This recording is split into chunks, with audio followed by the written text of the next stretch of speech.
Hello, good evening. Welcome to another Blether. How are you today, Catherine? I am all right. Actually, I'm knackered. And I think it's just the weather. I actually feel totally knackered. And Eeyore out of Winnie the Pooh. Winnie the Pooh, yeah. I just feel like I'm channeling Eeyore this week. But we saw sunshine today. Does your tail keep falling off? It does. Have you got a ghost in your house? Because that door behind you is just open by itself. Yeah, it's pretty creepy. Oh my God. We've adopted a really, really small person. I mean, is Tony actually just on her hands and knees round about you? Yeah, pretty much. She doesn't want to be on. Yeah, she's making cocktails. With a screwdriver? What? That is a cocktail, the screwdriver. Oh, I thought she said I'm looking for a screwdriver. No, I'm making a screwdriver. Ah, okay. Yeah. Cool. No, she is looking for a screwdriver. I mean, it's gone. The moment is completely gone over your head. Right. Now. Okay. Because I kind of know Tony, so I kind of know that if anybody's going to be looking for a screwdriver to do something practical, it's probably going to be Tony and not you, to be honest. Oh, 100%. Yeah. Actually, in this scenario, I would have thought you'd be making cocktails and she would have been just generally just doing DIY. So some DIY. You can see my confusion there. That's how this household works. Yeah. Yeah. So you're Eeyore tonight. Hope you're not going to be grumpy all night. I am very rarely grumpy. It takes a lot, a serious lot, to make me grumpy. So no, very rarely grumpy. 25 days of no sunshine. Well, yes, that does. Oh, I know. Why are we in the news for the most rubbish things? Aberdeenshire, most snowfall in a week. Aberdeenshire, lack of sunlight for the most length of time before records began. Can we not just have Aberdeenshire? Everyone wins £1 million. Can we not just have some good news? If that's the news tomorrow, then somebody's wishes come true. Yeah, I know. But anyway, how are you? I'm good. Yes, I was actually DIYing. I was putting up shelves in the shop. We're getting the packing area and office kind of sorted out at the new gaff ready for Tony coming back at the end of next month-ish from maternity. So try to get her office all up and running. So yeah, I had the screwdrivers out today in a practical sense rather than the drinking sense. Not a cocktail. What else did I do today? Oh, we've got cocktails tasting tomorrow night at the shop. We've got 15 guys booked in for a shake it and make it evening where they're going to be making up some of their own cocktails. So I was off getting stock for that. And that's about it. That's been my day. Sounds not too bad for a midweek. Yeah, earned a dram. Yes, they all have. But good evening to everyone on the chat. The Blether is kicked off already. We've got Tim, we've got Jeremy, who's first in tonight. Good evening, Jeremy. He's watching from Norway. I assume you're in Norway. You haven't said that you're not. Dutch Jura, we've got Tim Powells, we've got Callum in. He's saying good evening. Dave Fackerson has signed into the right link this time. He's not portrait, he is landscape. We've got Dominic is in. Good evening, Dominic. Good evening, Rick. He's in sharp tonight. Good evening to you. Looking forward to seeing you next month. It's going to be a blast. Who else is in? I think that's everyone who's commented, but good evening to everyone who hasn't yet commented. Let us know what's in your glass and what your plans are for this evening. Well, Rick wasn't here last week, so obviously he is saying YouTube stream is in the wrong aspect. Looks like a mobile view with half of Cat's face cut off. Cat half cut. That sounds about right. That sounds about right. Yeah. You see, if you sit in the middle of the screen, your face doesn't get half cut. Yeah, I don't know which way to go though. I don't know. Yeah, Rick, we don't know StreamYard seems to have changed. So from what I got from Dave's comments, I think there's two different. It's for your streams phone. You can choose. Yeah. So you click on the portrait, it means you can watch it on your phone, and it condenses it to fit there. Whereas if you're watching on your laptop or an iPad, you hold your phone that way, and then it goes normal viewing. Yeah. And to be fair, you only really need to see half my face. The other half's not worth looking at, to be honest. It's So pretty much the same, really. Well, one hopes so. You've seen one half, you've seen them all. Exactly. Dave's on the ginger beer tonight. He's on call. Who wants to type comments on their phone? Says Rick. Well, I don't know. Half cut cat. It's like a half cut onion. Yeah, that's the start of the chat tonight. Half cut cat. Which is the better half? That's a good. I've got a squint eye on one side, so probably go for the other side then. I was going to say Paul, but that's just me. Well, yeah, we're not going to let him own that glory. Definitely not. We have got Penguin 7575 saying, hello, are you from Scotland? Yes, we are, Penguin. Where are you coming in from? Where are you joining us from? Let us know. Tony Nelson is just commenting on Rick's comment there about the portrait landscape. And Alistair Gray, good evening to Alistair, all the way from sunny Turriff, saying hello tonight. And Penguin is in Germany. Guten Tag. Guten Abend. I think it's Penguin, not Penguin, unless my... Oh, Penguin. That does look Penguin. Yes, it's a Q, not a G. Oh, well, they'll call me Guten Abend. I thought it was a penguin in the picture.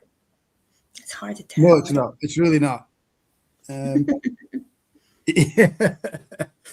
Anyway, I am on. I found this actually and remembered just how good it was. This is pretty much full after last week's Blether, and we're sipping away at it. This is an Oloroso Sherry quarter cask, finished Royal Brackla 7-year-old. I had this. We stocked Whiskey Cellar a few years ago, and I got this in and found it opened but not cherished. So I gave it some love last week. Really nice. It's a big sherry cask, so not up your street at all, Kat. No. I'll probably finish that tonight. I'm trying to be open-minded with sherry. I'm going to give them all a go. Not all of them. I've only got one liver. Oh, wait, have I got 2 livers? How many livers do people have? 1. But yeah. I'm going to try not to be so anti-sherry this year. I'm just going to judge it on its own merit and not on the colour, because we keep talking about people with colour. So I am going to just try more, I think, and discover what I like and what I don't like. I don't like PX, but I'll try the rest of them. Well, somebody who can help you find where you can drink all this wonderful whiskies. What a segue that turned out to be. Beautifully done. We are going to be bringing in Victoria Miller, founder of Sipseekers. Hello, how are you? Hello, I'm very well. Thank you. How are you? Very well. Good. All the better for having you. Thank you so much for coming on our daft wee chat. No worries. Yeah, I've just realised I've not got a sherry whiskey in my glass, but I've got an interesting one anyway. So intriguing. Yeah. Are you going to share? No. Okay. No, you're not going to do. I'm not going to tell you.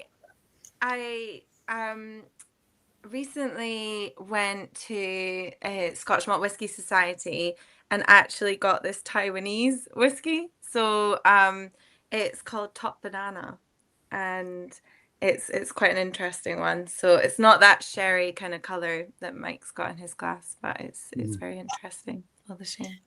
That's really cool. I went to the Whiskey Witches show for what's Edinburgh Fringe. That's what it's called. And they had a Taiwanese whiskey from the Scotch Malt Whisky Society. It's probably not the same one, but the name sounds very, very familiar. But it's the first time I've ever had it. Yeah, it might be. I think there's only a couple of distilleries. I tried this at the Edinburgh Whiskey Festival, and I thought about it ever since. And I was like, I need to kind of grab it. And then they still had a bottle for sale last week, so I picked it up when I was in. Well, that's cool. It could very well be the same whiskey, but that shouldn't really be promoting that right now. I'm sure it's all good. It's all good.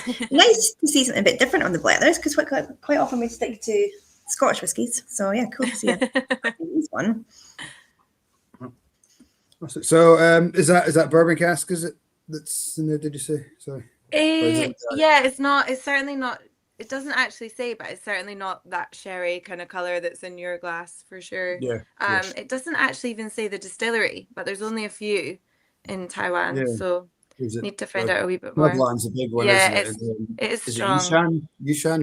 I'm not sure how to pronounce it. Yeah, I want to say that rings a bell from when the guy was telling me about it at the Edinburgh Whisky Festival, but yes. It's got on here second fill charred barrel. So yeah, quite light kind of flavor. But no, it's good. It's nice tasting. But I've got a lineup of Scotch whiskies as well. Cool. So what's your kind of go-to? What would you normally pick up for a whiskey? Are you quite adventurous normally? So normally I'm quite a peat girl. So my kind of induction to even neat spirits was apart from uni days when you were at a bar kind of ordering shots back in the day. But my my kind of induction was my father founded Eden Mill Distillery. So he took us all over to Islay. So we produced beer for 2 years in St Andrews, and then he took all the employees to Islay as like a exploration trip before we started actually distilling. And that was my induction to appreciating neat spirits, if you like. So that was the moment that I sat with I remember it was like 6 kind of glasses in front of me. I think it was Lefroy that they'd actually come to us, and that was my induction into sipping and nodding and appreciating flavor as opposed to so I think from that point of view we went around a record number of distilleries that trip. We went to Bruichladdich. Jim McEwen showed us around Bruichladdich, and went to Ardbeg. There was amazing distillery visitor centres that we went to, but also that spirit and tasting so much kind of peated whiskey allowed for a real appreciation for it, for sure. Yeah, I think when you're on Islay or you're in that kind of peat zone, you kind of get acclimatized to it, and then you start to really pick up what else is going on in the cask. You kind of your kind of mouth or your palate switches off to that peat, although it's there, but you really kind of, and when you come back and start trying some more kind of light Speysides or lowlands kind of whiskies, it takes you a minute to readjust, and you're like, I can't taste anything because you're just so used to this intense battering, and then try to readjust is quite fun. Yeah, I'm not as much of a fan for like the blow your head off kind of peat. To be honest, my go-to at the moment is like a Lecheg style. So it's a much softer peat where you can still sense a lot of the flavors, influence of the cask and that kind of thing. So that sweeter side of sweet peat. I had a really nice there's the guys at Colburn Distillery have released a trilogy, Local Heroes. It's a blended malts. Of course, you'll know Colburn from your Murray McDavid days. So Keith Cruikshank, who was at Ben Romick, is now heading up the Colburn Distillery project, and he's put out 3 blends. One of them is a sweet peat, and it's really nice. It's very Lecheggy, with that kind of good fruits and kind of light smoked oak kind of flavors. It's really, really nice. Worth checking out. Where did Kat go? Did she go and get a dram? Is she got to the shop to buy one, do you think?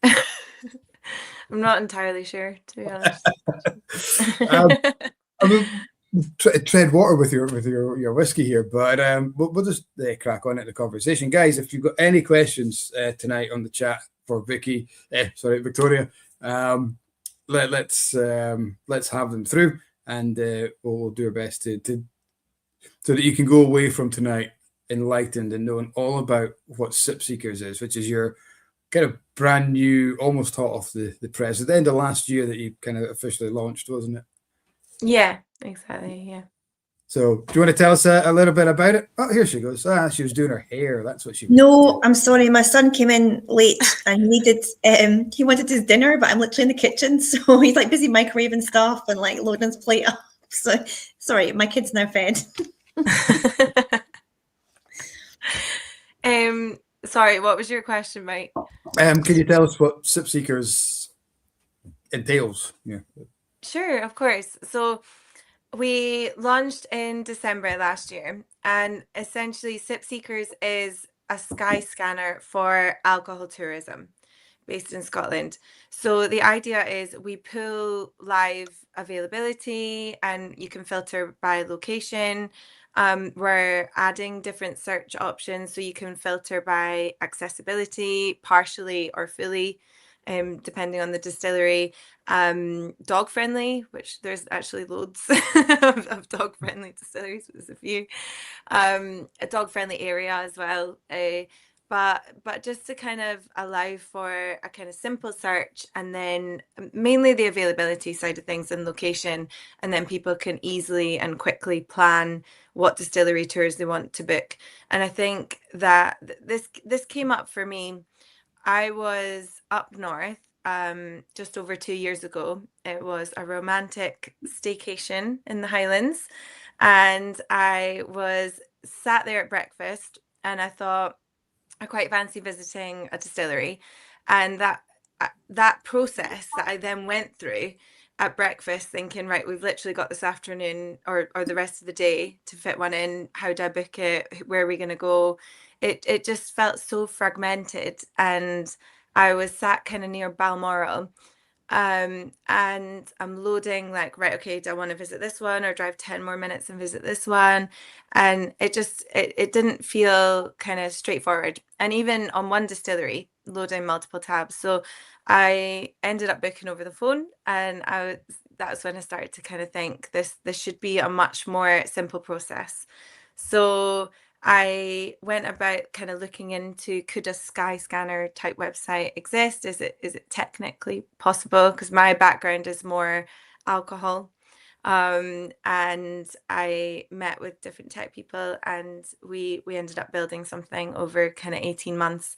And we just launched in December with over 55 distilleries now signed on, and every week more are coming on. So I think it shows that there is a real demand for this kind of solution, and hopefully it will be it will help distilleries welcome more visitors through their doors, which is the main thing, and Kat can obviously understand that. But the idea that we deliver high intent visitors to the distilleries is so important from an economical point of view. So that was where the idea came from. Unfortunately, the relationship didn't go much further, but at least I got a business idea out of it. But like I say, that idea of bringing high intent visitors, because at the moment the kind of average of somebody walking through a door on a tour is £48 per person on bottle spend. So and that's obviously direct margin for the distilleries. So I think it's a really good thing, but it's really easy for people to then discover distilleries. And last week I was at Funky Booze and the kind of spirits festival, and this guy came up to me and he was like, I bookmarked your website, and I was so kind of happy to see that. And he was like, I genuinely just thought it was a really useful kind of search engine thing, and that meant a lot to see that already. So it's good, it's helping people. Do you know, so when we spoke about this idea, when we chatted, I think was it last year we spoke about it or something, I can't remember. And in the visitor centre, I see this all the time. So people have come to us, they booked a tour, and we're relatively easy to find because we're the closest one to Aberdeen Airport, right? But a lot of people aren't aware of the Speyside region. They don't know that exists. But they've had a fun time at a distillery and they want to find what's next. So, me and my team are like writing out wee lists because, okay, it's competition, but it's not really competition. Like, you don't mind helping recommend other people. But you're right, there's no tool. To you first. Exactly, they've got to see, the sort of lower standards after us. But there's like literally no tool out there to help people narrow that down, because you'd say to them, oh yeah, head to Speyside, there's loads, and then you've got to advise people, well, actually check, because it's Sunday or Monday, and some of them are not open Sunday or Monday, and then actually it's tour season, so that distillery only has 2 tours. You should definitely, so to have like some sort of search engine, I'm not very good at tech speak, but some sort of online presence that actually just filters all that out for somebody and just makes that trip easier. Like, part of me is like, why does that not exist already? But I don't know, I kind of feel like maybe, well, before Victoria's invention, of course, but it's crazy that whiskey tourism is so big in Scotland, but there was nothing like that beforehand. I mean, did you do like a lot of research before just to make sure like that there's nothing else like that out there? Are you literally the first and only of its kind? Yeah, so obviously there's different kind of marketplaces for experiences. So for example, like Get Your Guide, where you might kind of go on and book an experience, but they didn't have a lot of whiskey distilleries. So if you go on there and you're in Speyside, for example, there might only be 1 or 2, because they didn't have a lot of them kind of opted in to what they offer. So it didn't feel like it was solving the problem, if that makes sense. And that's where the initial thought came from, the fact that I felt the industry was missing out on these visitors, but also the frustration as someone trying to book, and trying to do it quickly with limited signal as well. So it was just one of those things. But we built it, and I think the value, like you say, of showing someone around, having them leave as an ambassador, is so great, because they then go think to buy your product as a gift in the future and tell their friends in whatever corner of the world they've come from. And like I said, I obviously, my father founded Eden Mills, so I've got that experience of, we used to very much see that we'd take people through the tours, whatever level those tours were, and by the time they left, they felt quite passionately about the brand, and they really engaged with it.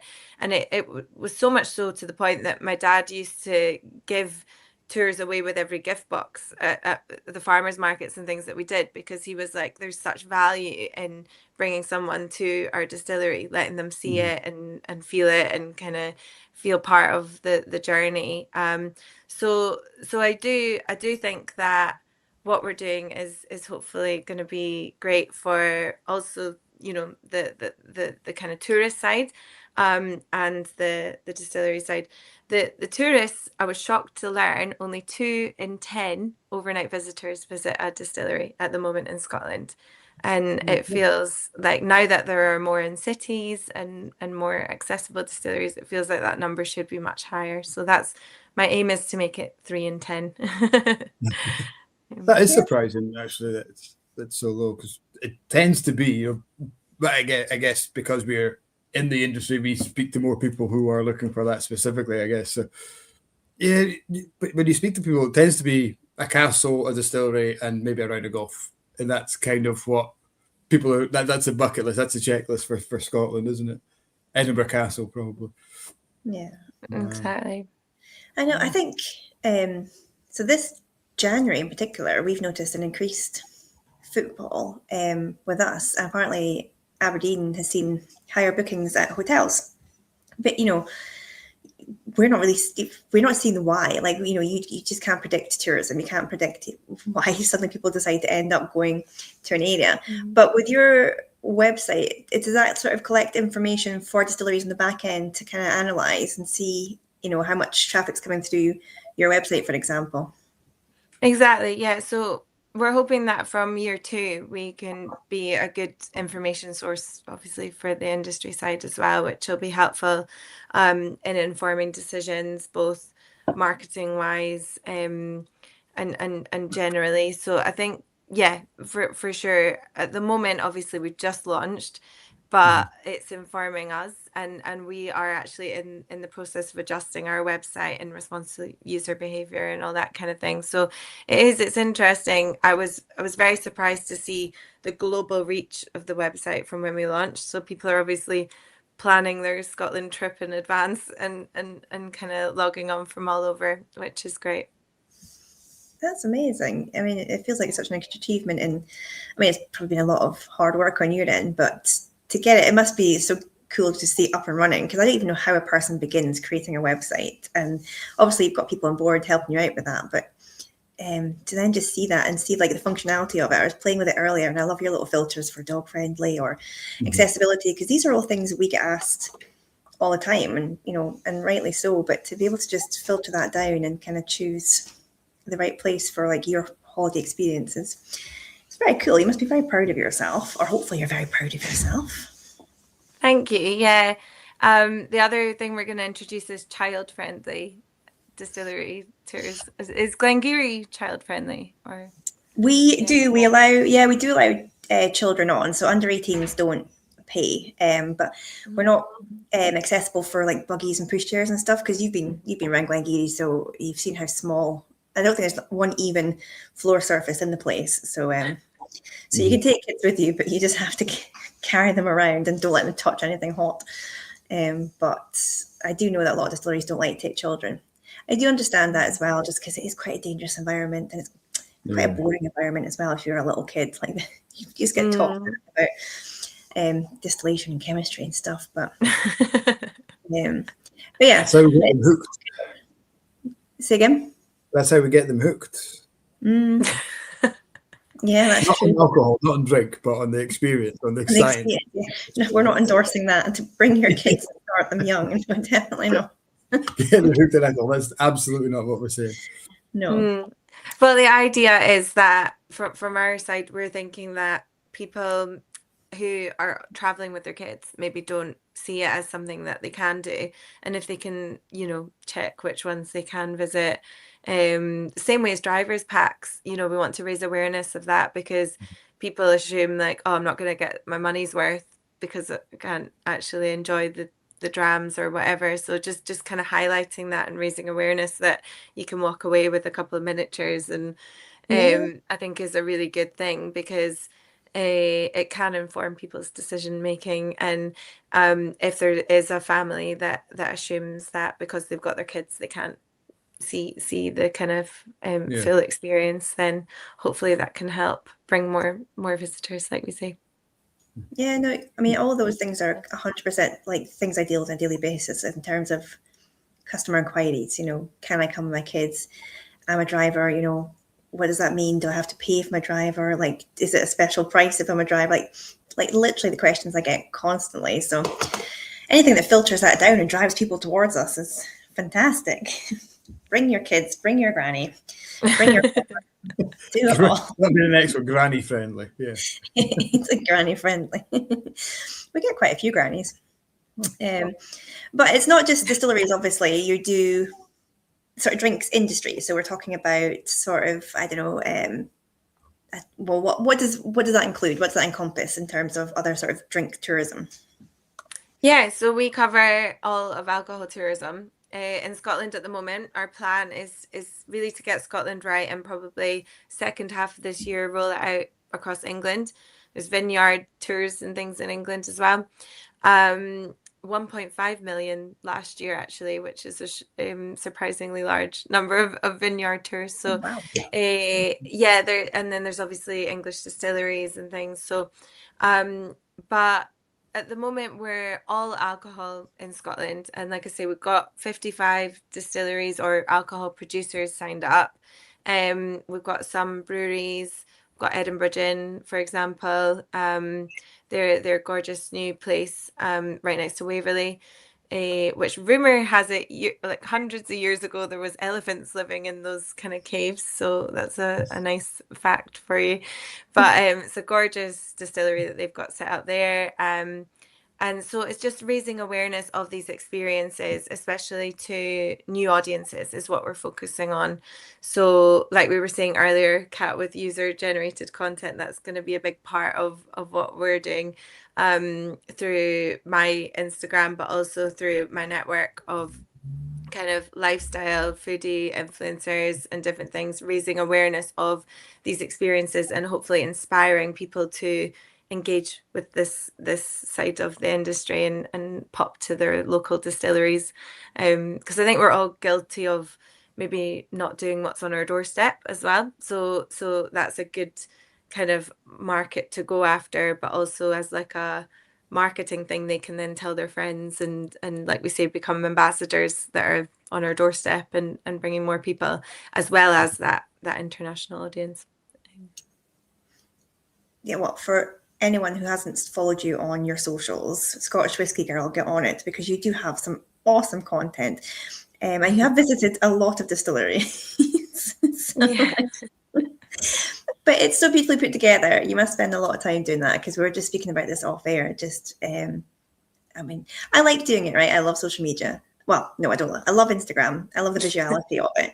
And I love taking pictures, right? And I don't think everyone says, oh, it's easy to take photographs now with iPhones, but I think you have to have a good eye for taking good pictures. So I don't think everyone's always that good at taking pictures. It's then putting it all together and then getting that loaded up on Instagram is where I fall short, and anybody that follows the Blether socials will know that I'm definitely a very year behind on our socials. I will fix that. But yeah, I mean, you've got an awesome Instagram account, and I can see how that'd be useful. And it is such a small community in Scottish distilleries and hospitality, so to keep that connection going, I can see how that would be really useful for then getting people to follow on to the sort of Sipseekers thing as well. But is that something you enjoy, or is it something you see as just the way things need to be done now? You look like you enjoy it, potentially. Well, thank you very much, Kat. I think I do really enjoy it. So I started that Instagram purely because I was traveling the world for whiskey. So back then I was ambassador for Murray McDavid, and I was going out to China, and I was going out to all these exotic places. And I just thought, you know, it's nice to put that content somewhere. I wasn't really kind of being that strategic, and I was meeting lots of people out there, and it's just nice to kind of engage with them and build up that community. But then obviously when I started kind of getting into this idea, you then, or actually to be honest, when you've got a certain following, you start getting invited to things and doing different stuff, and that presented opportunities. So but I've started doing videos with Shona, as you know, Shona Sips, and that's been quite fun. And that literally started because my dad gave me the Beyonce whiskey last year, and I messaged her last January and I said, shall we do a wee kind of video, and we hadn't really planned it, and she popped over, and I just thought, let's try it, let's like make a wee video, and it's kind of evolved from there. But I think what's quite nice about the content that we produce is that it's kind of bringing it into a new audience. It's kind of normalizing drinking whiskey, and it's kind of making people aware of fun facts as well, in a short space of time. So hopefully it inspires some people to come into the industry and learn a little bit more as well. Yeah, no, definitely. And you came out to Glengarry as well. We feature. Yes, we did. Sorry, should have given you a shout out. No, I think we did quite a good video. I was very proud of that one, to be honest. The Glengarry. I love it. It's really, really good. Kat's a natural now. She's on Japanese telly and everything. It's a big star. I'm surprised you might. She's a bigger star in Japan than Sam Hewen is. So I know. I'll get my agent to speak to yours, Victoria. We'll sort something out. Talking of Sam Hewen, though, he's backed Sipsmith too, right? Yeah. Yeah. So I mean, I didn't just name drop some random person that just came into head. There was a reason for it. Nice little segue there. I like that. Yeah. So yeah, well, so he's obviously got Galloway Distillery, and an insane amount of following on social media and things. Very passionate following. So I tagged him in a few posts from the Outlander series, but yeah, I tagged him in a post over Christmas, and I think he shared it and the amount of like random comments, it didn't make sense to me because I've not watched the whole series, so I didn't necessarily know some of these insane comments. But yeah, it was the Outlander Scottish Day Out. I did a blog post kind of trying to showcase Scotland in that way, if you like. So it was like, if you want to kind of pop down and see the distillery, go here for lunch and that kind of thing. But they're on board. They're on Sipseekers, and he's definitely got a good following. So I should probably use his pictures more. They've sent me some very nice ones. So I mean, why would you want pictures if they're passionate about is it bottles of pictures of the bottles and things like that? It's not of Sam. Well, it's both. Yeah. So there's ones of kind of in and around Scottish ruggedness and holding the bottle and things. So I think they'd probably go down quite well. Yeah, it's still massive Outlander tourism. I was speaking to somebody about it the other day. It's a lady that organises VIP Outlander tours. And just, it's like it hasn't come off the rails yet. It's still so massive. But I think it is still on TV. I watched some of it, but I kind of lost track. But is it still? Yeah, they've just announced the last season, I think. Yeah, I saw that the last season, so it should be interesting. I think obviously, like the fandom will probably go on much longer than even But no, I was quite shocked about some of it. He was very clever with the name, the Sassenach whiskey, wasn't he? He was. One of the strangest things I've ever been asked to do, and I've been asked to do a lot of strange things, was to both personally and professionally. Always watching, by the way. Not me right off my start there. These 4 middle-aged American ladies came in, and they were just absolutely the sweetest. But they were on Outlander pilgrimage. So Aberdeenshire's got loads of standing stones, so they'd come up to see some of the stone circles, and they'd gone to Castle Fraser, not connected to the story or anything, but the connections with the Clan Fraser. So they'd popped into Glengarry because they wanted to see a Scotch whisky distillery. But they'd go everywhere with this little wee cardboard cutout of Jamie Fraser, Sam Heughan. So at every stop point, I had to stand and hold Sam Heughan in front of like the still, in front of like the wash bags. And I was like, so their whole holiday snaps, or at least, one day of them, is just me holding a little miniature Sam Heughan. But, there for it. I need to see these. I know they're out there somewhere. I know. They were just really sweet. So like, oh my God, like your hair, it's so Scottish. I'm like, yeah, cool. Okay. Sorry, Rick, that's my really bad American accent. I'll stop. But your hair is a bit Claire, isn't it? It's Claire's the main character, isn't she?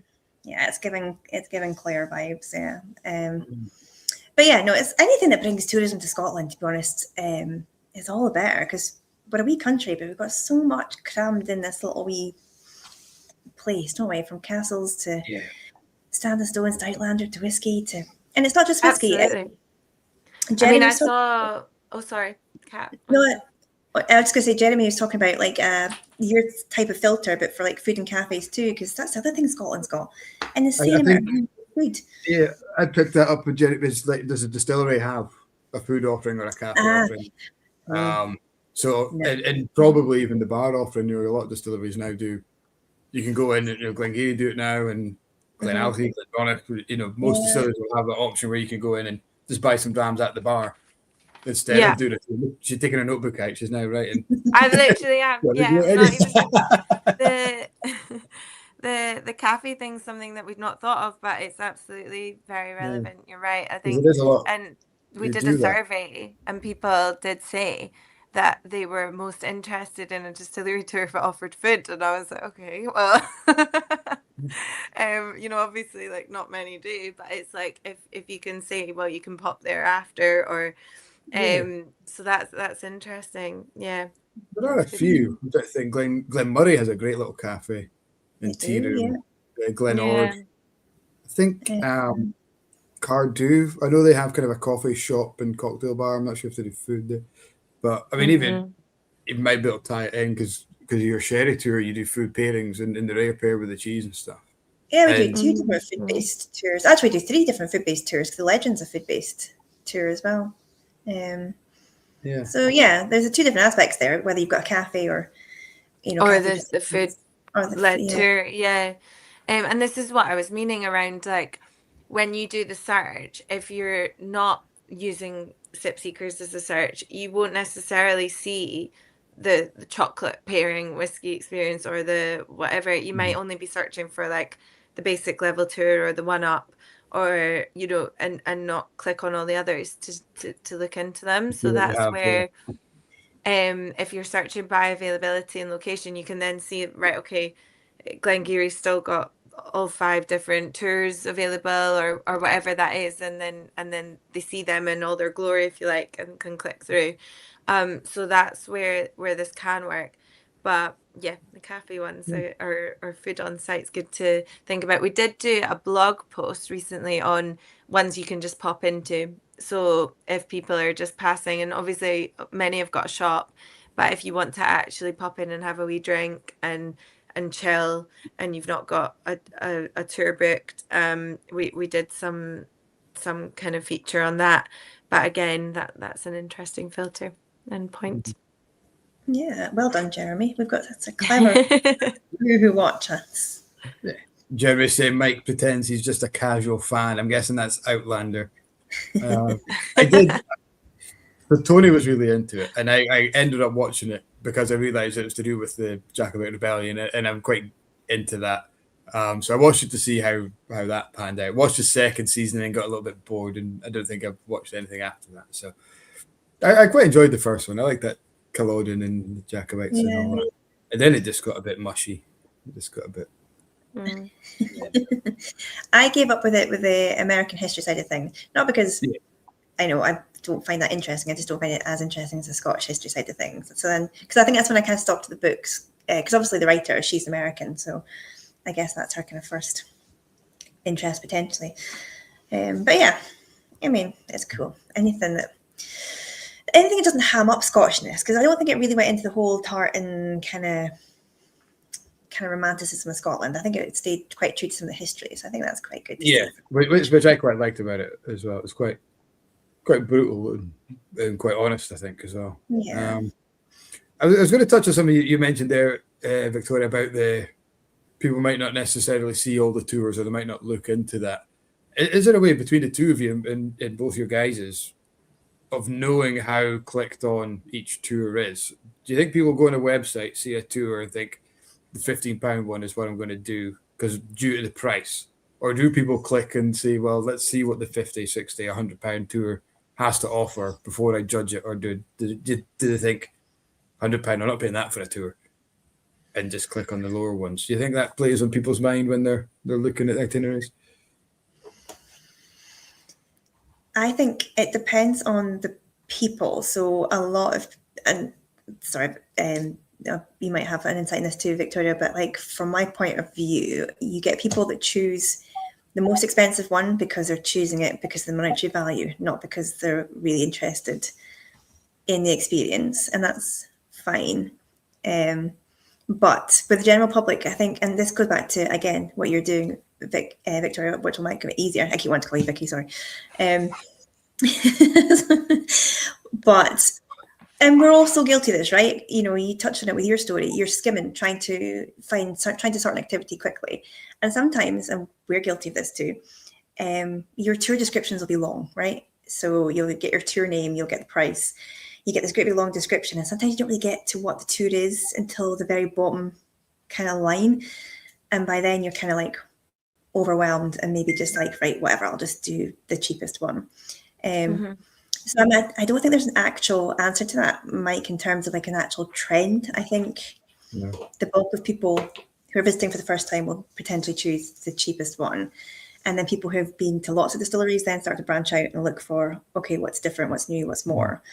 But again, potentially you'll see that in your stats as more distilleries start to sign on to the website, Victoria. Yeah, I think that's a good point, Kat. So obviously, as I said, we just launched 2 months ago. Our stats are not quite kind of like ongoing yet, but what we are aware of is that there is interest in a multiple of experiences. What I don't necessarily see is because they are literally searching and seeing the full lot. I'm not seeing like which ones they're more keen on. They can. There's a filter. You might have seen this, like a bar of like you can increase or lower your budget type thing. Yeah. So that's quite good. And that can allow people to be within their kind of budget. I think the most expensive one's like 800 and something. Don't ask me what it is. I'd need to double check. That's the most expensive one. Maybe throw it up for Ellen. Something Diageo anyway. Yeah. But so no, it's an interesting thing to understand consumer behavior so that we can kind of market to them and put things in front of them that's right. And as we evolve, we will be able to do that. And that's what I'm really excited to be able to do. As we get to know customers more. And there's so much to do. I want to create like a Monroe bagging type thing around distillery tours, and I want to really create like a loyalty type thing, as well as other things that'll come this year. So do you know what I miss? I miss people coming into the VC with their guidebooks, like their whiskey handbooks, to get Passport, their stamp. yeah. Yes, we used to get that all the time from whiskey clubs and things. This is like pre-COVID. And most VCs, if you ask them, actually do have a stamp. And I kind of wish I'd done this from the start when I started visiting distilleries, to go in and get my stamp on. But that would be very cool if you could just get like a little loyalty through your website. I'd love that. I would just want to start bagging them all after that. That would be cool. Send out like a brownie sash, and every time they do a distillery, you have to send them a new badge. Bring back the brownie sash. So true. No, that's awesome, because it's all incentivized kind of marketing as well, not in a negative way, but in a sort of a fun sort of way as well. Yeah. And people do get the bug. Once they start visiting one, they want to kind of start seeing them all after that. Yeah. Would that not be what your pin badges have kind of taken over? Because people buy, every distillery's got pin badges. Yeah, it's for some of your whiskey geeks, I think, when they you see them at the shows, and some of them are so like laden with badges, or kind of like trying to drag themselves through the show, clunking as they go. I love it. I don't think I would maybe bedeck myself in badges, but that's a filter for you, Victoria. Do they offer a pin badge? I'll think about that one. Yeah, it's definitely. I notice you're not writing that one down in your book. Yeah. I mean, I suppose, early days, as you say, but I guess like the scope of growth of this is, there's a lot you can filter out with this, because there's so many aspects to the drinks and whiskey tourism industry. And then who knows, this could go global, because a lot of current countries have got distilleries, so you could potentially rolling this out to all sorts of places, packing your wee bag and heading off, marking out all the distilleries in America, or well, exactly. I mean, the industry use it so across most of the distilleries, you've got two kind of booking systems, but there are more. But I'd say maybe 50 distilleries are across two booking systems, and they are also in bourbon, in vineyards, in Italy, for example. So this could be easily replicated if it's kind of serving a purpose. And like I say, there's a great economical benefit for the big guys and the small guys being, raised awareness of, and hopefully get more visitors.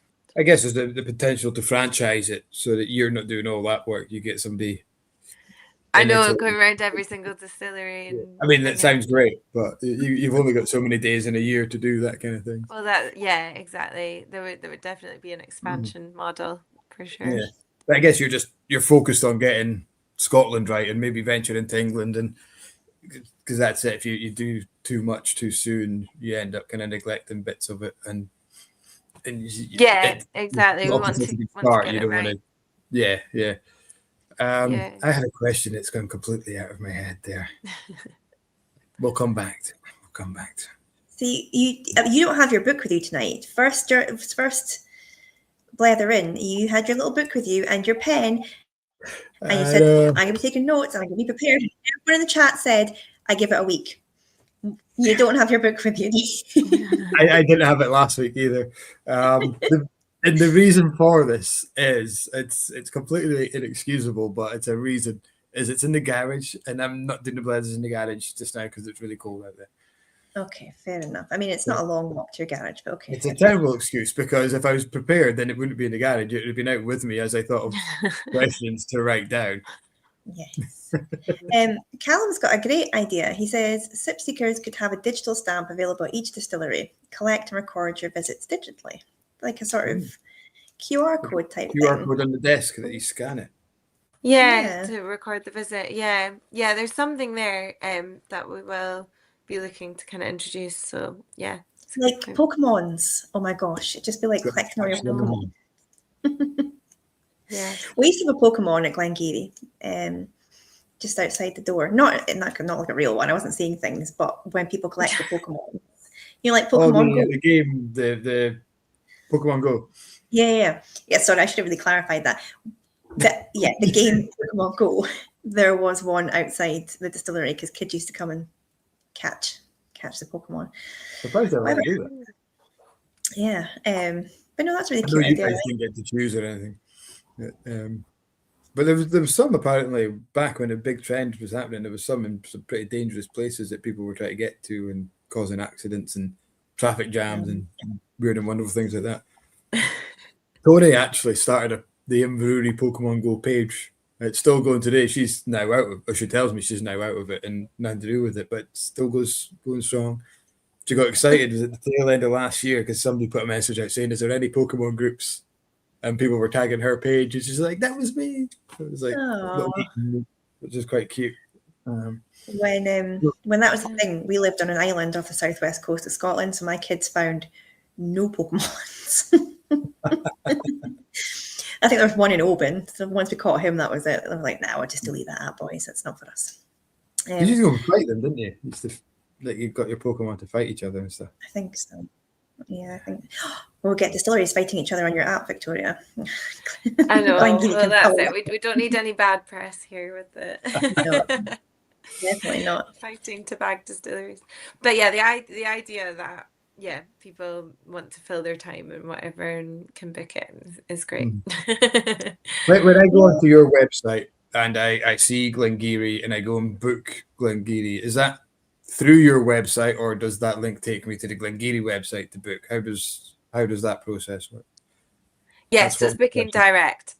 So that's it's kind of set up, and that's why I kind of describe it as the Sky Scanner of alcohol tourism, because if you end up booking a flight, you're on the EasyJet website or the British Airways website, and it's the same. And I wanted to do that so that the distilleries can keep that relationship and kind of if somebody's running late or whatever, they know who to contact and all that. So it's working well so far. That was probably the longest side of the tech side that, to set up, because it wasn't something that, like we say, has ever been done before. Even when you look at Get Your Guide or the other kind of offerings in the market, they take the bookings and ping them to the distilleries, and they take the money and everything and ping it to the distilleries later. So that it was just a different kind of setup. So it did take a bit longer, but I think it should be a more beneficial model, and the fact that we've got so many distilleries signed up hopefully shows that already, that there's a desire there. Yeah, definitely. I think it's such a good looking website too. Carry on, Mike. It looks great. You've got, is it 55 distilleries, you said? Yeah.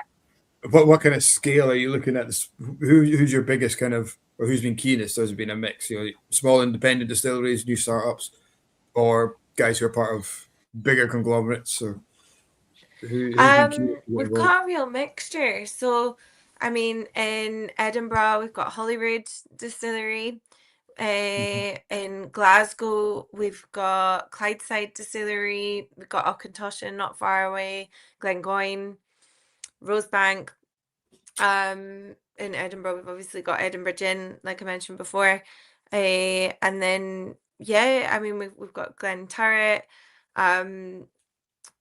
further up your guys' way, obviously we've got Glengarry on board, and further up we've got Cairn, Ben Romick distillery. So we've got a real mixture, and there's so many unique stories. So all of these distilleries have invested in their visitor centres to showcase, their brands and their products, and yeah, I think there's some amazing experiences to be had.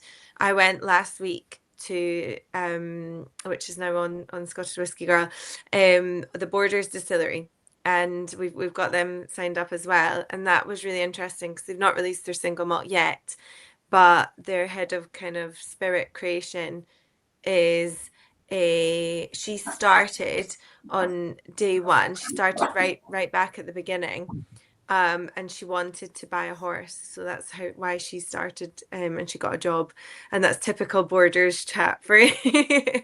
But she now has 4 horses, and she's also in charge of their whiskey production at Borders Distillery. So she's doing well, and these kind of stories and fun things and getting shown around by these kind of people is so interesting. So yeah, there's a lot. We've also got Campbelltown, we've got Glen Scotia as well, and they've just opened Luss Distillery, or the Loch Lomond Group has opened Luss Distillery as well, which is absolutely stunning, really, really gorgeous. I would love to go back there on a nice day trip and wander around all the shops and things. So, but yeah, I saw this couple. Actually, it was a group of, I think they were Germans, when I pulled up to Luss, and I was like, "Are you looking for the distillery?" Because they looked a bit lost, and then they turned to me and they were like, "No, but in that field, is that a traditional Highland cow?" And I was like, "Oh, okay. It's a Highland cow, yeah." But I was like, if you want the distillery, it's just that way. But I thought they were looking a bit lost with it. That should be a filter. The amount of times we get asked, "Where's the nearest Highland cow?" And I'm not even joking. I was thinking about setting up a Facebook page just trying to direct people to bloody Highland cows. That's a Highland cow spotter. That would be definitely worth that. Yeah.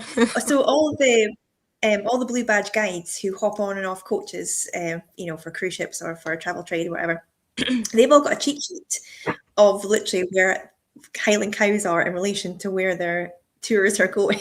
It's because everyone wants to see a Highland cow. It's hilarious. So all the guides at Glengarry all know, where to point people to the nearest Highland cows. I think you get for granted in your own country. We've got Highland cows literally half a mile from our house, which is quite cool. That's cool. You can't really stop and see them because they're on the main road. But yeah, they're nice and local. They're nice. They'd be closest, apart from the Melbourne House ones, they're probably the closest ones to you guys. Yeah, there's a couple out to Old Rain as well, but yeah, Highland cows. There you go. So you were talking about what was it called? Funky booze. Funky booze. Yeah. I just had Funky Pigeon in my head there. So is that the plan for this year? Try and get out to some more festivals and stuff to kind of promote Sipseekers and what you're up to? Yeah, I think so. So my plan is very much a well-rounded approach on getting the name out there in the business, because obviously I've got our Instagrams, I've got good friends in the industry now, but I want to talk to people directly. So all the kind of whiskey shows that go on and bring people together, it makes sense to pop along and raise awareness of what we're doing. And I'm also doing the kind of user generated content, like I said, so visiting distilleries. The next one we've got planned is my dog gets to come with me to Lindores Abbey, which will be quite good fun as well. So So does the dog get to come on tour or just gets to come into the visitor centre? No, he gets to come on the full tour apparently. So we'll stay tuned for the full tour. Oh, that's so cool. I know. So I know. we let dogs into the visitor centre, but we can't let them into the distillery because it's all what do you call it? Like grid, like metal grid floors. Well, I was Like, thinking hurts the kind of where all the barley is and everything. Like my dog would just go absolutely mental, and that's not okay. Like so, obviously from Glengarry side, I was like, I can understand why. But to be honest, where it's a production area, I'm not quite sure how you're allowed to the dogs in, but we're going to take Mr. Porter around, and he's having a haircut done the day before, so he looks all fresh for his Lindor's Abbey visit of the distillery. That's so cute. You're gonna have to get him his own little Instagram page of distillery visits from Mr. Porter.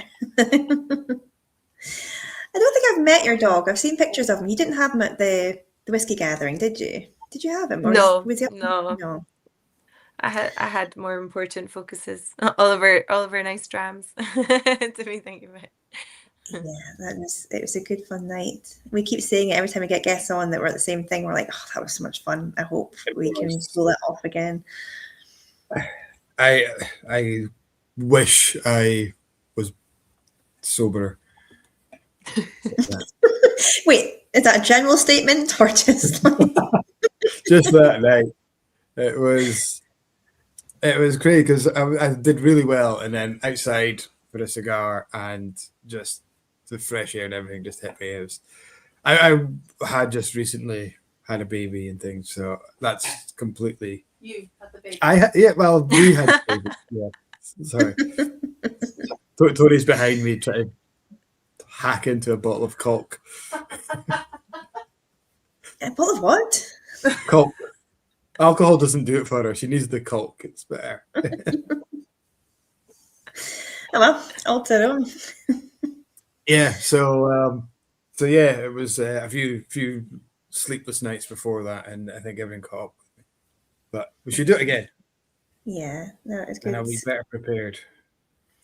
Yeah, I mean, must have been a lot for Carrie Ann to sort of draw together and get everybody, aligned to be in one place at one time. She did well getting that all sorted, but hopefully, because like we all see each other through the year at different festivals, but and we feel like we see each other all more because we're seeing each other through social media or whatever, but we've probably all only really bumped into each other maybe once because we've been at the same festival at the same time or so it's nice to just get everyone together and just have like a sort of debrief of like, how's your year been? Like, what have you noticed? Like, what have you tried? What have you seen? Who have you met?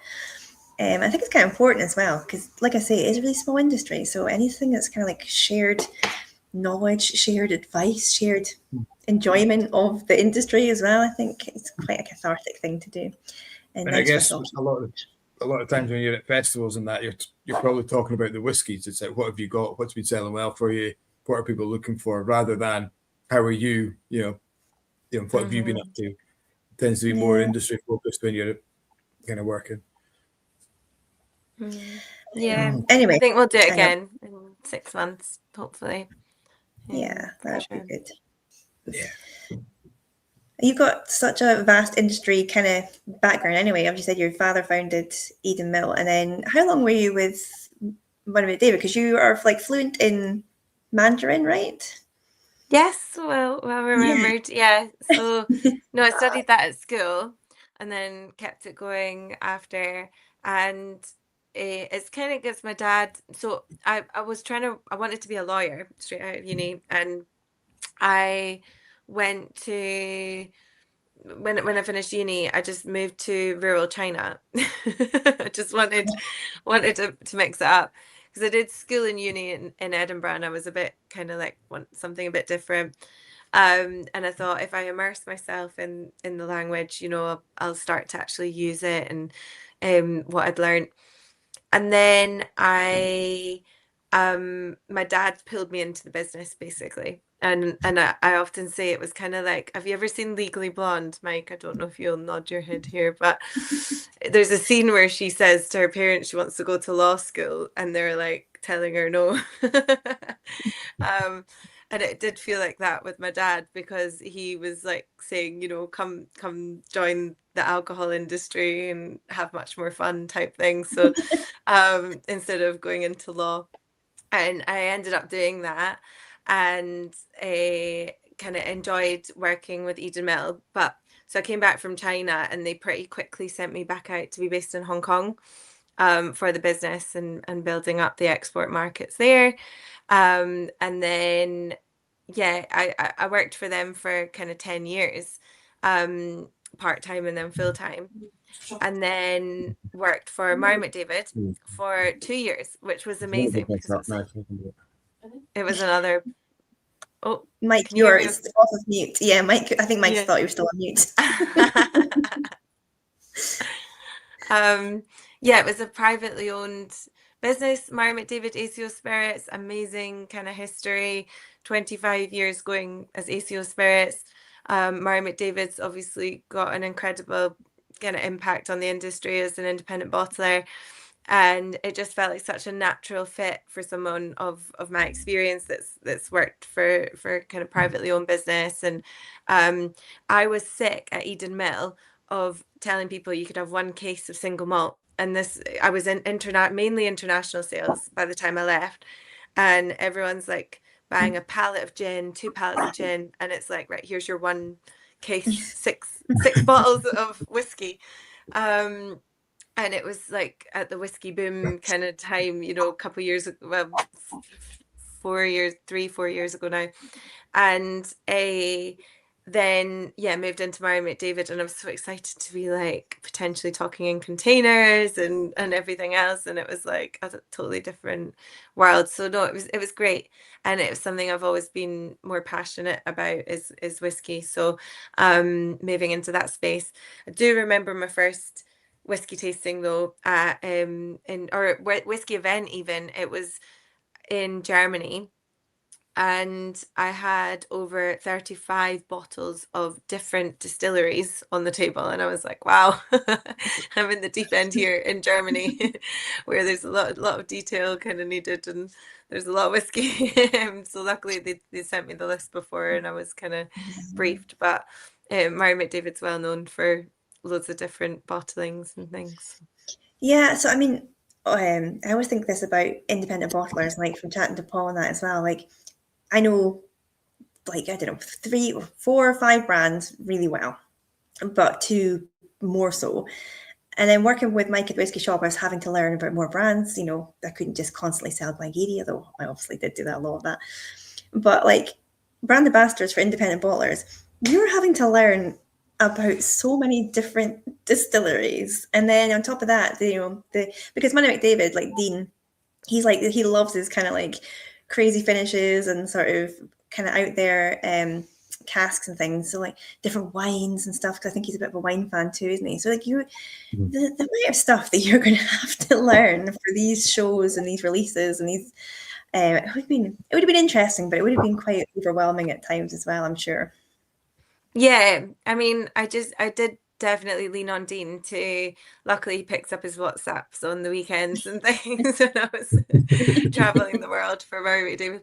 But I mean, the quality of casks that they used was great. So I often kind of lent into the emphasis of that, and that was consistent. They used a lot of amazing, weird and wonderful casks, but the suppliers, I got to know them quite well and was able to talk about them. And then I had 2 Charles MacLean Wikipedia books that I was traveling the world. So I had one that I would take around with me and one that would stay in my desk at the office, and that would keep me right if anything did kind of catch me off guard or whatever. But I think it certainly was. It was a good kind of baptism into throwing yourself into all the different distilleries after just working for Eden Mill, and obviously being aware of what's going on, but not directly having to kind of brief yourself on it, if you like. Yeah, I do that with Ingvar's whiskey yearbook. I've got one on my desk and I've got one in my handbag. I'm like, at least I know I can sit in the car and prep before I go and do anything.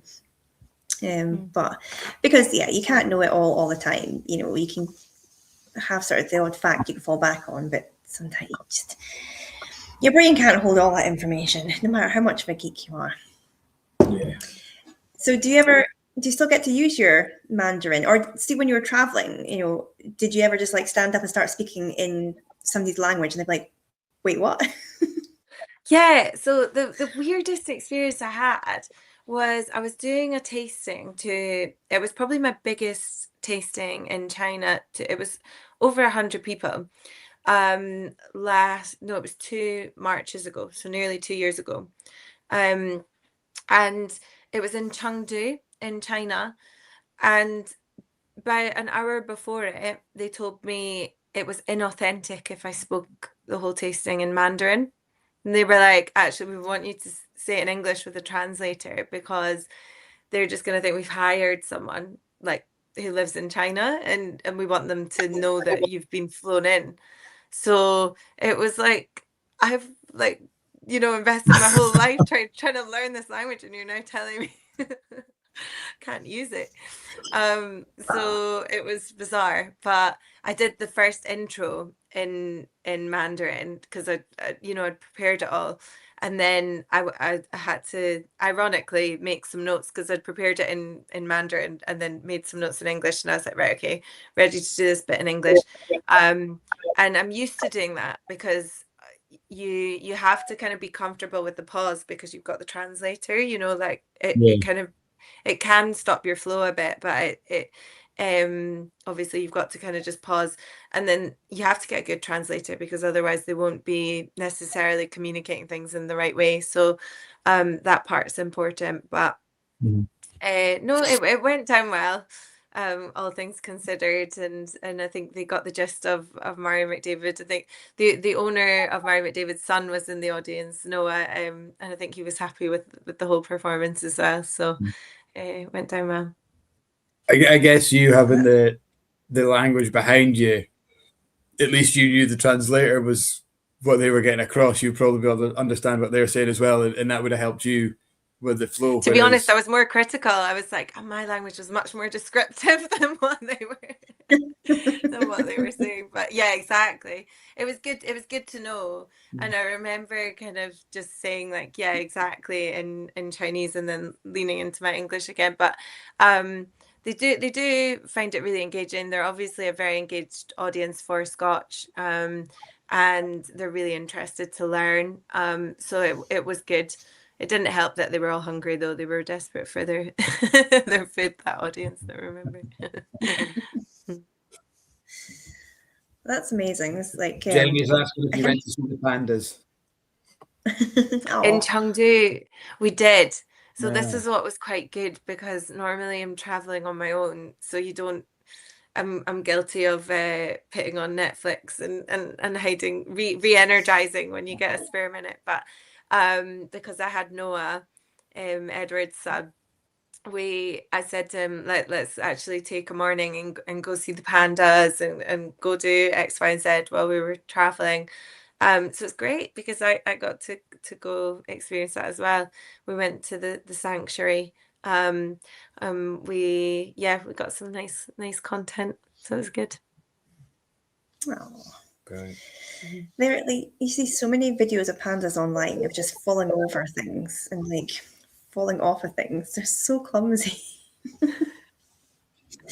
The best online panda video I've ever seen is when the baby one sneezes and the mum absolutely shit herself. No, they're very cute. Well, so we were actually speaking on this, totally off topic, but we were recording the panda, and it walked up the steps really slowly, and everyone's kind of watching it, and it starts scratching its bum on the step, like it was the most inappropriate like panda scene ever, and we were like, are we actually So yeah, it was quite funny. And of course, the other funny thing, I think that happened later that night. We were taken to karaoke by the importer, and that was quite an experience as well. To be they wanted to see somebody singing the songs that are like famous English songs, as if we were able to belt them out in the same way, and it just wasn't quite the same. The same tune that they were hoping for. I don't think. What did you sing? What was these famous English I mean, tunes? my go-to was probably more Taylor Swift. It was just more from the that words. classic English I don't know. artist. Yeah, but no, it was good. It was really interesting. Then we had some Chinese men that wanted to serenade us, and they were like the rice wine producers and things, and that was interesting as well. So it was a really fun night, and something that I look back on fondly. Sounds like it would be pretty epic. Yeah. We should all go for karaoke the next whiskey gathering. My gosh, I've I never think done next time we're karaoke. all in China.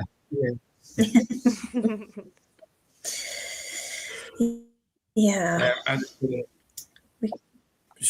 We've kind of had a trend of things different tonight on the glasses, so I've poured myself Little Brown Dog brandy.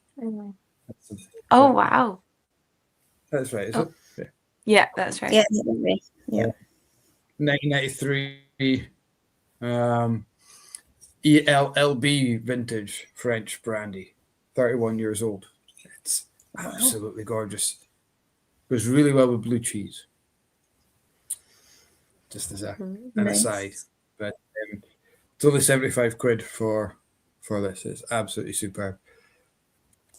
You're looking for something different. I know we're talking a little bit about wines earlier on. This is definitely something that you should get your hands on. Brandy's not something I've played around with. I mean, it's quite fun. Get something like this. I don't like. I've tried brandy from the pub, you know, your 3 Barrels or Courvoisier or that kind of thing. But yeah, proper brandy. I think our biggest seller in the shop is one called Ashbach, which is a German brandy. There's that. It's nice, but comparing to something like this, it's just there's no comparison. Are you selling that one in the shop as well? No, this is a Little Brown Dog website exclusive, so okay. You can only get it from their website. Interesting. Jeremy, he's got a Glenallachie single cask in his glass. Right. Cool. My internet's gone a bit. I'm going to disappear and get my boys off the internet because I'm like 5 minutes behind you all. So talk among yourselves. Have you poured yourself another Victoria, or are you still? I'm still on the top banana, but I do have. Can you hear me okay? Can you hear me okay? Yeah. I do have this Glen Turret, which they sent me for the recent whiskey festival that I went to. So, yeah, I'll probably go into that one after. 12 years old, but it's such a gorgeous bottle. That such a nice. So yeah, I'll probably go into that one after. They've gone through a bit of a revamp, haven't they? Was it 2 years ago they redesigned all the bottles and came out with this lovely decanter, because they're now owned by Lalique, aren't they? Yeah, exactly. I think we're going to try and head up there in the next few weeks and do some user-generated content, as we say. Yeah. As they've now sold the Grouse brand as well, so they don't have that. They were always the home of Grouse. Ah, okay, yeah. Well, obviously they have the amazing restaurant, the Lalique as well. Yeah. So I'm not sure we'll be treated to the full experience. Michelin star. Yes, yeah, Michelin star. That looks like And the I think- same colour as your sherried whiskey before. It does, doesn't it? Mm. This is the second one they've released. The first one was in the wee bottles, and then they released Linkwood from the cask. So I'd be excited to see what they've got sitting in this cask and see what comes out of that. Have you been up to see guys at Little Brown Dog before? I've not. No, I'll need to pop up at some point.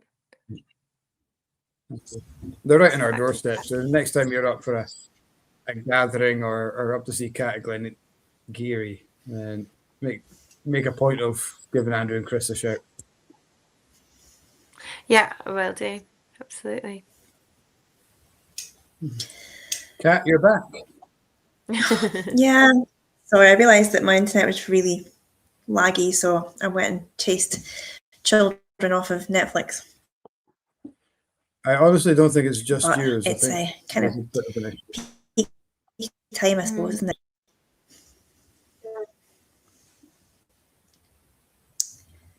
Everyone will be streaming the latest Outlander episodes because of our chat. Yeah, I don't think my kids are, but yeah, maybe everybody else.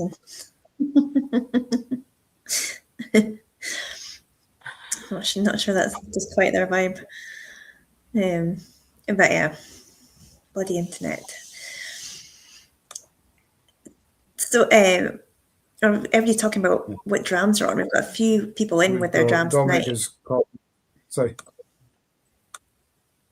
Nope, you were just waiting to say the same thing as me. You do it first. Like actually just frozen. He has actually just frozen. I need to screenshot that because that's a hilarious freeze. He's literally got his tongue sticking out of his mouth. He's never going to live this down. Oh, buggeration. He's back. Mike, you froze in the most hilarious fashion. I was just waiting to take a photograph of you. You're terrible.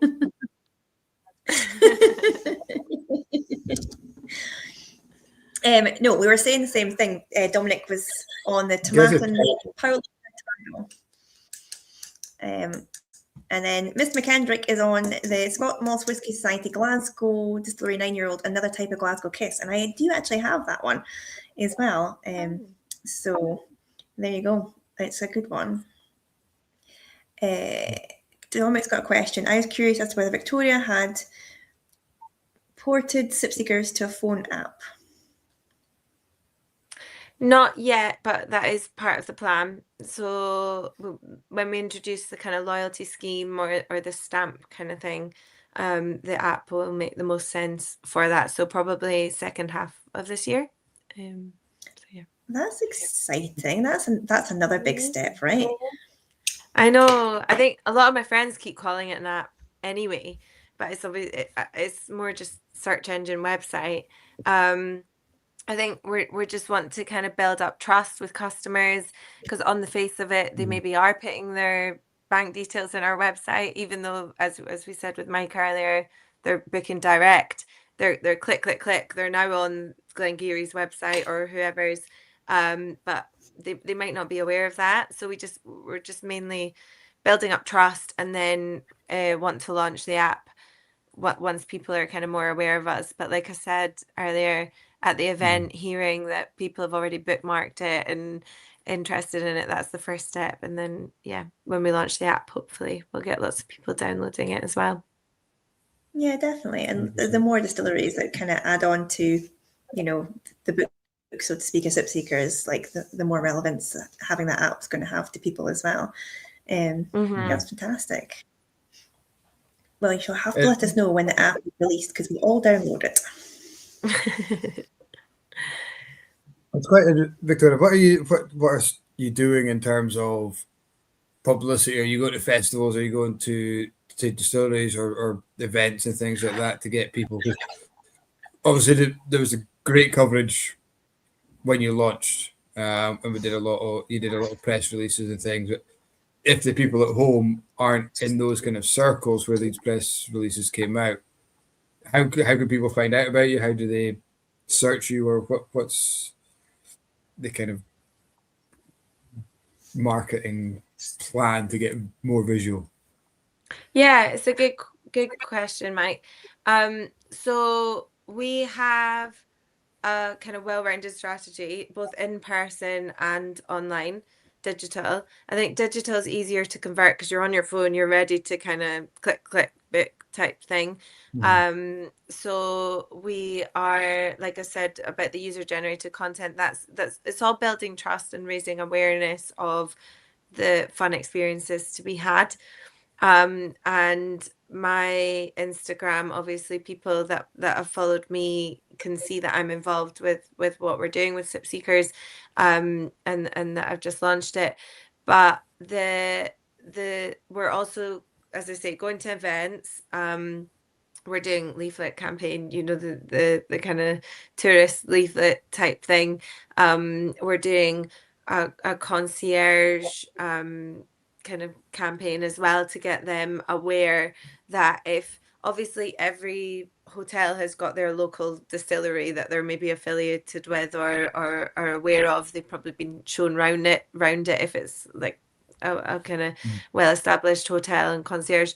But what we want to do is, if they're trying to search for availability and things, there will be a login for them to kind of check things on their side and bring visitors that way, like an affiliate portal type thing.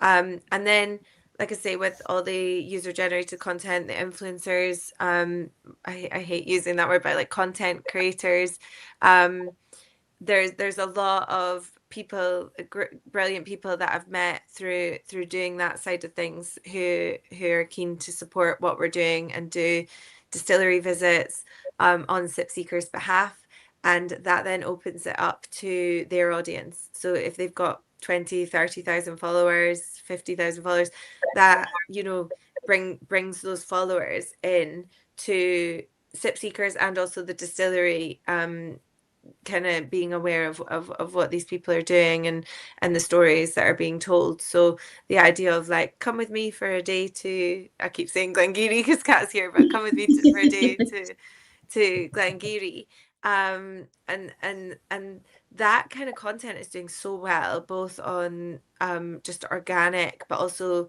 like the advert side. So companies that put money behind that as an advert, that whole like, come with me to visit this, is like a very kind of relatable thing. And it's like, okay, they had a good time, I'll have a good time, click, done, like kind of thing.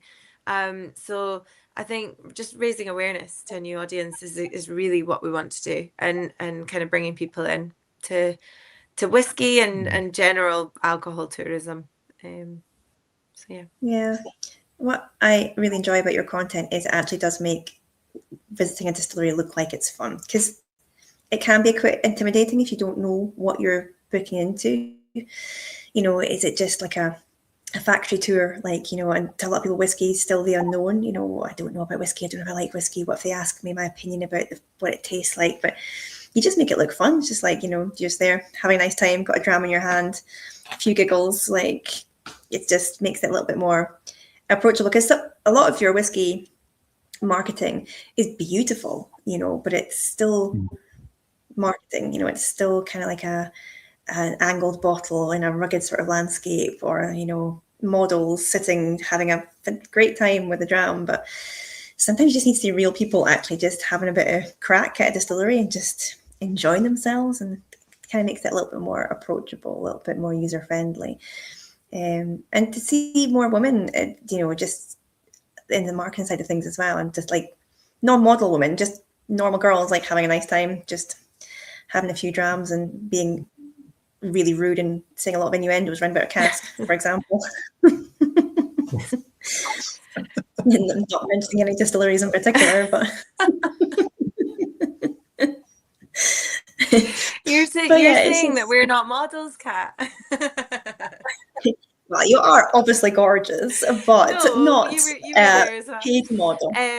No, I totally agree with you. I think it's important to normalize this whole whiskey drinking culture, but also visiting distilleries culture, and kind of create this situation. So I was speaking to Shona about this the other day, and she was saying about how when you go to like France or whatever, they would maybe recommend the local vineyard and all that kind of thing. And it's like, it's so important that we get this culture of like people working in hospitality that are passionate about the local distillery, and as long as we can keep kind of championing that and normalizing that is so important. And I think that we've got a really passionate kind of audience, but I do think that we can improve for sure. I think there's more people that we can bring into drinking whiskey, maybe educate on how to drink whiskey. A good example would be my dad had me and a couple of friends to an event a few years ago, and everybody got a free Negroni. And I remember thinking, every single one of my 3 girlfriends are going to return that drink. They're not going to enjoy it. You know, it's too strong. It's too, like, it's not their palate. And they were all like, yeah, we're gonna have the Negroni. And I'd said, let's see if we can swap it for something, like, but no, they insisted. And sure enough, all of them were like, no, don't like that. You know, what the hell is that? It's way too strong. Like, so it's just educating and kind of guiding on the journey of like, how do we kind of bring people into this industry in the right way? Because all 3 of those drinks were returned when I could have called it. So it's an interesting one of how we bring those people in, and I'm glad I've got good girlfriends that I can enjoy this industry with now, and normalizing that as well is important. It is very hard to kind of to broach that in a way that doesn't seem to be pandering, or what's the other word? Not pandering. Do you mean like a sort of like a positive discrimination type thing of trying to force the issue? Yeah. It's like, because you could say, well, you're a woman who drinks whiskey, you'll really love this sweet kind of absolutely, flowery rose cocktail, and then some so you can see the challenges in that. Is that how do you, because Big Cat worked for us at the shop, we talked quite a few times about doing a whiskey tasting for women, and it's like, but how do you market that? What do you choose? And because women drink the same whiskey as guys, and it's so hard to kind of to market it in a way that doesn't seem you're kind of fudging it a little bit, and then like true whiskey loving females will be like, well, that's not what I drink, so why would I go to that? But it's more about creating that environment that people feel safe to go to enjoy a whiskey tasting. And that's something we kind of talked about a lot in our Women in Whiskey event a couple of years ago, was how does that come across? Does it come across as patronizing? That's the word. I think it's how you market it. It's so tough. I have a huge amount of experience in this from a gin side, which is really interesting, because you've obviously got slightly more women who are open to trying gins, buying gins. But I used to do like Stockbridge Farmers Market, well, all up and down the country for Eden Mill. And the amount of women that would look me in the eye and say, I like the pink gins.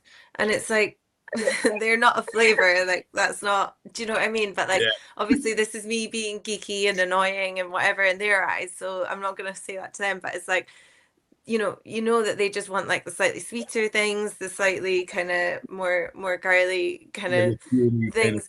But like, that's it was a tough thing to kind of bring them in, because, and also actually even educating them on when they wanted a sample at the market and it was neat, it was like mind-blowing to them, because like they wouldn't obviously normally drink it neat and whatever.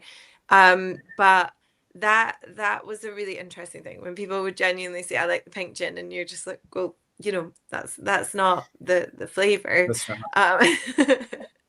Yeah. That's not a specific We taste. had similar when we launched the Fog House. It was, yeah, we go to festivals and people will be sitting next to us drinking Edinburgh gin liqueurs. Just for example, they come to us and say, "Can we sample yours?" But it's a neat gin, just to warn you. Yeah, and then, oh my god, it's far too ginny. And you're like, that's kind of the idea. Yeah. But exactly the same. It's like, but I guess kind of gin went through this really big rebrand in that we host a gin tasting now. It's almost 50-50 with a demographic of 18 to 80. It's great. And I mean that the sweet flavors have definitely brought people into that category, you know, like that kind of the fruity flavors, the whatever, like it brings people in, which is not a bad thing. So absolutely, I think it's good. I mean, you look at probably 30 years ago or 20 years ago, gin was that kind of very much a female, probably a middle-aged female kind of drink. You know, you wouldn't get a lot of guys going to a bar asking for a gin and tonic. That's completely changed. It's completely revamped the whole industry. So maybe whiskey can learn from what gin done from a marketing, from a flavor, from this kind of acceptance point of view, and say, look, what can we do that gin's done right to mixing it differently? It doesn't have to be tonic. So, you know, there's maybe something there. I think, creating situations where, because whiskey's quite a solitary drink or a couple of friends at the end of the night type thing, if it's on ice or whatever. So it's creating kind of social drinks, social situations where it's like a couple of drinks throughout the night and all that kind of thing. It can help, for sure. So, but yeah, maybe a pink whiskey is the. There we go. That's the answer. Dram had one of those. Did I remember Dram did a Tullibardine that was absolutely pink? 7-year-olds in a Barolo wine cask, I think it was. And to look at it, it was like, right, I mean, it was like as pink as you'll get. Wow. But very, very rare. Dominic's been on the comments again, Victoria. He's asking what your favorite Chinese food is, and would you recommend a whiskey to go with it? Oh, wow. I'm actually vegetarian. I'm sorry to say, Dominic, but I used to always go to my local lady to get chow mein, and it was insanely spicy. The level of spice in China is like really strong. So, and I used to really enjoy it. I'd ask for it, no meat, but I would have that with I think whiskey. I mean, my good go-to winter one at the moment is Lechig Port Cask Finish by Murray McDavid. So that's a good one, and it's lightly kind of grassy, peaty flavor. And then you've got the warm port cask. I think that would work quite well. But the food there is excellent in China. It's just the sanitary standards where I was maybe weren't as good. If you just turned a blind eye, I mean, because I'm vegetarian, I didn't need to worry quite as much. But if you just turned a blind eye, you could enjoy some delicious dishes for like £3.50 and things for a full meal. So I can imagine. Yeah, the street food is different culture, isn't it? Yeah. Jennifer's commented, it's saying, is it Sichuan hot pot? Yeah. Oh, that's different level. But he's also said the groups of women colleagues, but also friends in the industry is great to see. Same chats, but it just makes it easier for a random woman to approach whiskey compared to only grumpy old men. Yeah, I think that's fair. I think what we had at Inverurie was really cool when Kat worked there, and my wife Tony was there, Janice was there, Nanette was there. I was the only guy for a long time. Russell as well was there for a bit. And when you come in and you see a woman not only working but passionate about it, it made other women comfortable coming at the shop and asking about it. And it does help seeing, and I think that goes across whether it's a brand ambassador, whether it's a visitor center host or somebody in the production side of it. It's great to. What I love when I was at Springbank was going in and doing the tour there, doing the school there. There was one of the production team was female, and she was like doing everything, shoveling all the malt and the barley and taking in the barley, emptying the steep and all that kind of stuff, just doing it as if it would, and it was so refreshing to see that. She was just grafting like everyone else, and she became everyone's favorite kind of person on the team because she stood out a little bit as that. There's so many women in the industry as well, but I was at our Vicky Whisky Festival where I saw you, Victoria, as well. And I've been chatting to this group of 3 girls who were kind of just there as punters, and they signed up to a couple of the classes. They'd done the whiskey and cigars, and I think they'd done another one. So they come over and they were chatting because one of them worked for a whiskey shop, and the manager's favorite whiskey is Glengarry, so like she was really excited that we were there, and we got chatting about tattoos because she had really nice tattoos. And we're talking about how awesome it is, that we're definitely seeing change in the industry, but we're having a laugh about some of these comments that men still sometimes say of like, oh, fancy that, a woman drinking whiskey, do you even like this stuff? And just then this guy comes over and he's like, look at that, a group of women all here, all just drinking whiskey. Do you guys like this stuff? We're like, perfect timing. Thank you very much. Yeah. No. But like he meant it in like he actually did mean it in a really positive. I think he thought it was a positive comment of like, well done you girls. But it's the fact he still thought that is unusual. When if you just looked around about him, he would just, this group of 4 or 5 women who would have seen you and your friend that were there, there was a lot of women in that room. But to him, this is still unusual. So I think, I don't know where that changes or if it is gradually changing or where it's come from, but it's still present, but maybe not as much as it used to be. Yeah, we had that chat when we did the open kind of talk, wasn't it? Is it a little bit like, the more you talk about it, the more you make it a thing, and people are aware of that thing? Is it that we should stop talking about it and hope it goes away? And it's such a hard topic to broach because you talk about it, you want people to be aware. I don't think it's an industry problem. I think it's a consumer problem, personally. I think from the outside looking at it, I don't think I've ever seen a problem within the industry but then I'm probably on the other side of that. You guys might have seen challenges that I've never seen.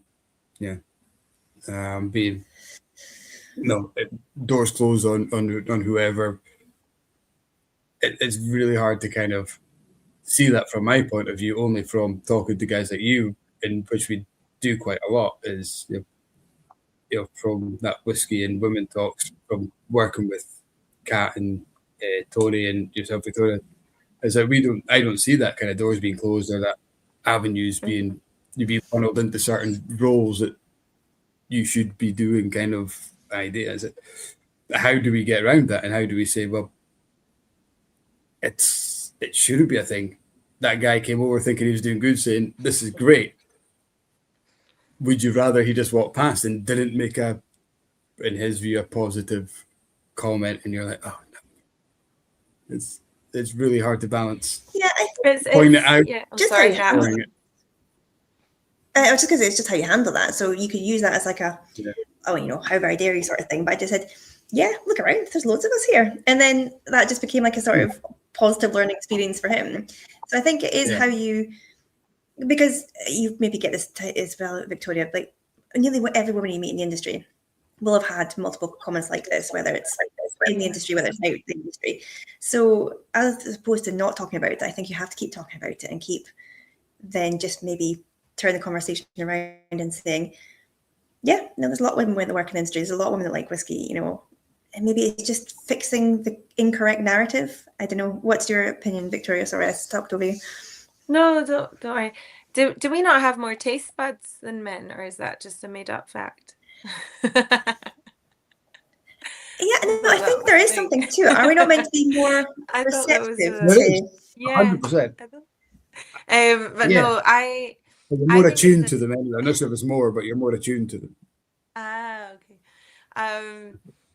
Yeah, I think it's a generational thing when that is concerned. What the comment that you just said you received, Kat, and I think, you know, obviously there is a lot of men interested. Like at the Scottish National Whisky Festival a couple of weeks ago, it was very men heavy. It was a great audience at that event. I loved like chatting to everyone, but there was a girl there. She's about my age, walking around on her own.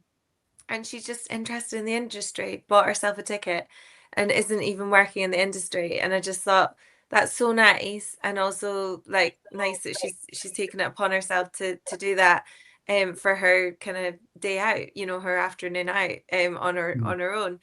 She's just going around chatting to people because, you know, she's trying to get into it and learn about it and whatever. So I think it is good.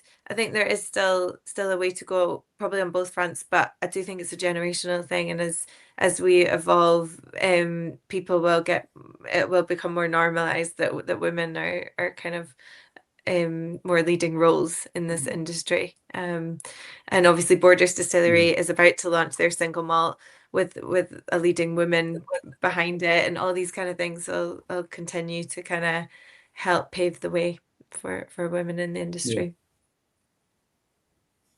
Yeah, I think that agree, helps. definitely. Certainly seeing people like Stephanie McLeod and Rachel Barry and Kelsey McKetchney, and you know, people like yourselves as well, you know, talking, but not just talk about whiskey, being the face of a brand, and you know, that attracts people to the whiskey and stuff, and it'll bring women into the whiskey as well as drinkers.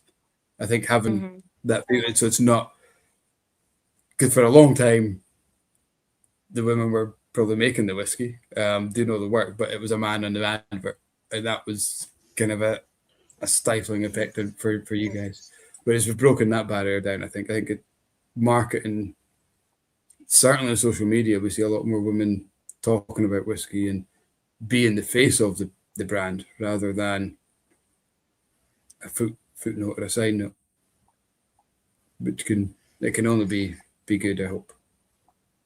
Yeah, any sort of positive progress is a step in the right direction anyway.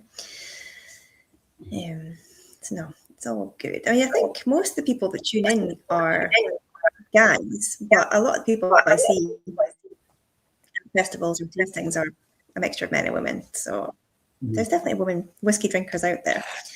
So we just need more. Let's get more of them. Let's get them all downloading the Sipseeker. Oh, that's quite hard to say with a lisp. Sipseeker. You need to change the name, Victoria. I'm going to struggle with that.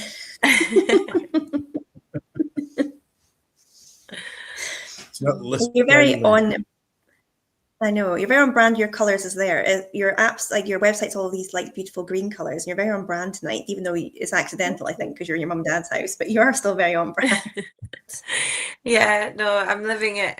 My nails are blue as well, so I'm very leaning into that girly culture now. I'm very on brand. Yeah, it's good. It's all good. Well, we're super excited to see where you go with this. Like, I think it's got just legs to run with. I think it's going to be awesome. You can see how much hard work you've put into it, and you obviously have such a good industry knowledge base anyway, so it's very much in good hands. So we're super excited to see what happens with this and where it goes. And yeah, all these little visitors that come to Glengarry saying, oh, we found you through Sipseekers. Hard to say with the lisp, but yeah, it's going to be awesome. Yeah, thank you so much for having me. You really just created appreciate a it. new tagline for it underneath the website. Yeah, Sipseekers, hard to say with the lisp. Yeah. the more drinks you get, the easier it gets. But you'll have to promise to come back and tell us all about it. Maybe just go on. Has he frozen again? No, there he is. What were we saying? Just saying, I think I'm on a bit of a catch up. Oh, yeah, I think I didn't mean to talk over you. I was in a bit of a catch up, I think. Oh. But yeah, you must promise to come back and see us this time next year and tell us how it's going and Absolutely what the next stages are. And I'm sure we're going to see you on the whiskey circuit anyway when the festivals all start up. And if you are not following Scottish Whiskey Girl already, get on that. And Sipseekers has its own Instagram. And if you've got like Facebook for all this as well? Yeah, Facebook, TikTok, all that kind of thing. Yeah.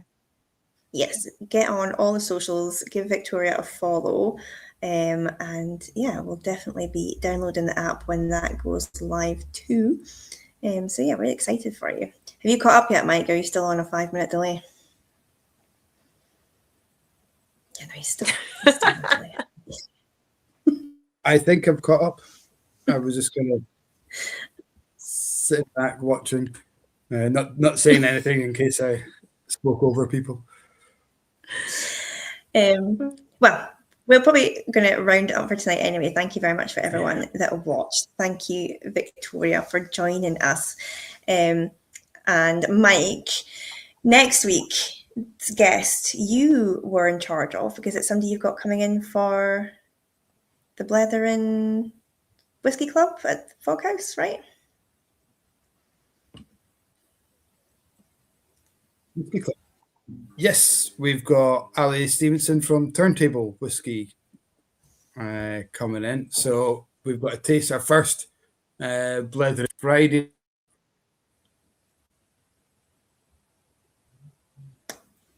Okay, he's just gone. No, he's back. Night in Glenallachie. He's been doing lots of good stuff, winning awards all over the world as well for blended whiskey. So yeah, looking forward to that. Should be a great night. Awesome. Well, for everybody at home, we will see you all next week. I need Mike to end the chat, so I'm going to say goodbye to you all and wait till Mike catches up, and he's going to end the chat in about 2 minutes. Thanks again, Victoria, for joining us. We'll let you get off for the rest of your evening, and yeah, we'll catch up with you sometime soon. Yeah, thank you so much for having me. Cheers, guys. Bye-bye. Thanks, Victoria. Good night. Take care. Sanjiva. Bye.